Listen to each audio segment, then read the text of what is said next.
योगी सरकार ने प्रवासी मजदूरों को बड़ा तोहफा दिया है। कोविड-19 के संक्रमण के कारण शहर छोड़कर गांव लौट रहे आवासहीन प्रवासियों को योगी सरकार आवास प्लस योजना में प्राथमिकता के आधार पर आवास मुहैया कराएगी। ये योजना ग्रामीण क्षेत्रों के प्रवासियों के लिए लागू होगी।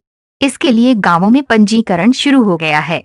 ग्राम्य विकास आयुक्त के रविंद्र नाइक के मुताबिक जिन आवासहीन प्रवासियों ने आवास प्लस योजना में रजिस्ट्रेशन कराया है, उन्हें आवास उपलब्ध कराया जाएगा।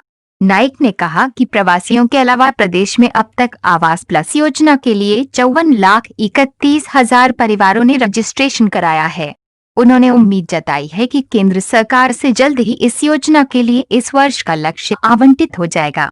लॉकडाउन के चलते देश के अलग अलग हिस्सों से अब तक 25 लाख से अधिक प्रवासी यूपी में वापसी कर चुके हैं।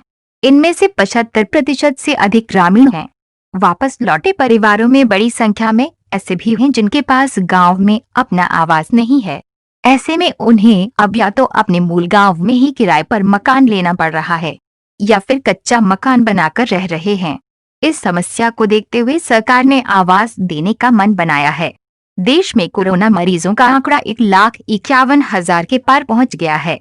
स्वास्थ्य मंत्रालय की ओर से जारी अपडेट के मुताबिक अब देश में कुल मरीजों की संख्या 1,51,767 हो गई है, जिसमें से 4,337 लोगों की मौत हो चुकी है, तो वहीं 64,000 से अधिक लोग ठीक हो चुके हैं। दिल्ली में भी कुल कोरोना मरीजों का आंकड़ा 14,465 है। यहाँ अब तक 288 लोगों की मौत हो गई है। इसके अलावा राजस्थान, मध्य प्रदेश और उत्तर प्रदेश में संक्रमण तेजी से बढ़ रहा है। राजस्थान में कुल कोरोना मरीजों का आंकड़ा 7,536 है, जिसमें 170 लोगों की मौत हो चुकी है। दोस्तों, ऐसी ही जानकारी के लिए आप जुड़े रहे हमारे साथ और साथ ही हमारे चैनल को सब्सक्राइब जरूर करें। धन्यवाद दोस्तों।